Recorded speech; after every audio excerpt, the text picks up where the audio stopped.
We Didn't Do Anything Wrong Hardly by Roger Kuykendall. Recording by Joanna Schreck, Indianapolis, January 2021. We Didn't Do Anything Wrong Hardly by Roger Kuykendall. After all, they only borrowed it a little while, just to fix it. I mean, it isn't like we swiped anything. We maybe borrowed a couple of things But, gee, we put everything back like we found it pretty near. Even like the compressor we got from Stinky Brinker that his old man wasn't using. And I traded my outboard motor for my father made me trade back. But it was like Skinny said, Skinny Thompson. He's the one you guys keep calling the boy genius, but shucks, he's no. Well, yeah, it's like Skinny said. We didn't need an outboard motor and we did need a compressor. You've got to have a compressor on a spaceship. Everybody knows that.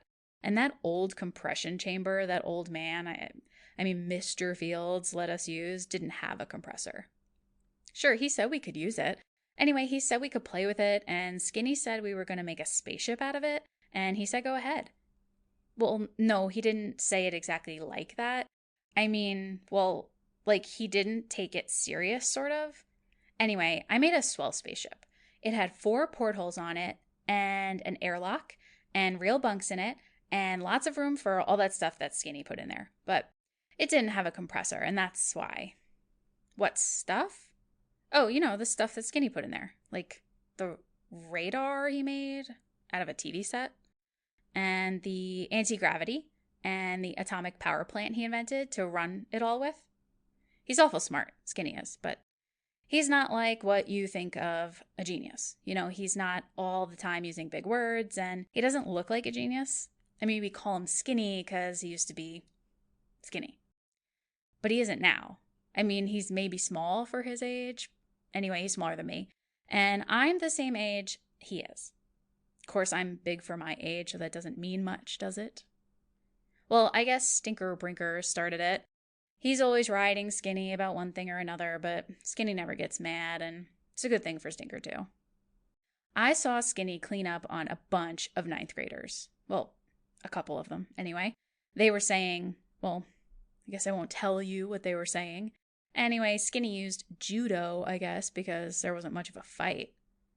Anyway, Stinker said something about how he was going to be a rocket pilot when he grew up, and I told him that Skinny had told me that there wouldn't be any rockets, and that anti-gravity would be the thing as soon as it was invented. So Stinker said it never would be invented, and I said it would, and he said it would not, and I said, well, if you're going to keep interrupting me, how can I?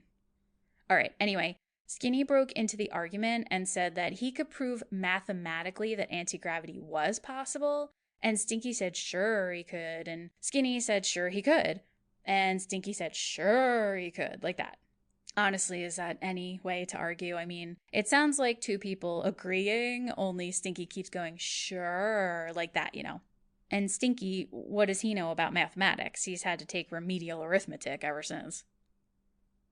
No, I don't understand how the anti-gravity works. Skinny told me, but it was something about meson flow and stuff like that I didn't understand. The atomic power plant made more sense. Where did we get what uranium? Gee, no, we couldn't afford uranium, so Skinny invented a hydrogen fusion plant. Anyone can make hydrogen. You just take zinc and sulfuric acid and deuterium? You mean like heavy hydrogen? No, Skinny said it would probably work better, but like I said, we couldn't afford anything fancy. As it was, Skinny had to pay $5 or $6 for that special square tubing in the anti-gravity, and the plastic space helmets we had cost us 98 cents each. And it cost $1.50 for the special tube that Skinny needed to make the TV set into a radar. You see, we didn't steal anything, really. It was mostly stuff that was just lying around. Like the TV set was up in my attic, and the old refrigerator that Skinny used the parts to make the atomic power plant out of from. And then a lot of the stuff we already had, like the skin diving suits we made into spacesuits, and the vacuum pump that Skinny had already, and the generator. Sure, we did a lot of skin diving, but that was last summer. That's how we knew about old man Brinker's compressor that Stinky said was his, and I traded my outboard motor for and had to trade back. And that's how we knew about Mr. Fields' old compression chamber and all like that. The rocket? Well, it works on the same principle as the atomic power plant, only it doesn't work except in a vacuum hardly. Of course, you don't need much of a rocket when you have anti-gravity. Everyone knows that. Well, anyway, that's how we built the spaceship, and believe me, it wasn't easy. I mean, with Stinky all the time bothering us and laughing at us. And I had to do a lot of lawn mowing to get money for the square tubing for the anti-gravity and for the special tube for the radar and my space helmet. Stinky called the space helmets kid stuff. He was always saying things like, say hello to the folks on Mars for me and bring back a bottle of Canal number 5 and all like that, you know? Of course, they did look like kid stuff, I guess. We bought them at the 5 and Dime and they were meant for kids. Of course, when Skinny got through with them, they worked fine. We tested them in the airlock of the compression chamber when we got the compressor in. They tested out pretty good for a half hour, then we tried them on in there. Well, it wasn't a complete vacuum, just 27 inches of mercury, but that was okay for a test. So anyway, we got ready to take off. Stinky was there to watch, of course. He was saying things like, farewell, oh brave pioneers, and stuff like that. I mean, it was enough to make you sick. He was standing there laughing and singing something like, up in the air, Junior Birdman, when we closed the airlock door, we couldn't hear him. Skinny started up the atomic power plant, and we could see Stinky laughing fit to kill. Takes a couple of minutes for it to warm up, you know. So Stinky started throwing rocks to attract our attention, and Skinny was scared that he'd crack a porthole or something, so he threw the switch and we took off. Boy, you should have seen Stinky's face. I mean, you really should have seen it. One minute he was laughing, you know, and the next he looked like a goldfish. I guess he always did look like a goldfish, but I mean, even more like then. And he was getting smaller and smaller because we had taken off. We were gone pretty near 6 hours. It was a good thing my mom made me take a lunch. Sure, I told her where we were going. Well, anyway, I told her we were maybe going to fly around the world in Skinny and my spaceship, or maybe go down to Carson's Pond. And she made me take a lunch and made me promise I wouldn't go swimming alone. And I sure didn't.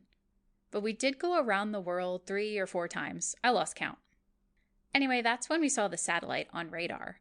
So Skinny pulled the spaceship over to it and we got out and looked at it. The spacesuits worked fine too. Gosh, no, we didn't steal it or anything. Like Skinny said, it was just a menace to navigation and the batteries were dead. It wasn't working right anyway. So we tied it on to the spaceship and took it home. No, we had to tie it on top. It was too big to take inside with the antennas sticking out. Of course, we found out how to fold them later. Well, anyway, the next day, the Russians started squawking about a capitalist plot, and someone had swiped their satellite. Gee, I mean, with all the satellites up there, who'd miss just one? So I got worried that they'd find out we took it. Of course, I didn't need to worry because Sticky told them all right, just like a tattletale. So anyway, after Skinny got the batteries recharged, we put it back. And then when we landed, there were hundreds of people standing around and Mr. Anderson from the State Department. I guess you know the rest. Except maybe Mr. Anderson started laughing when we told him, and he said it was the best joke on the Russians he ever heard.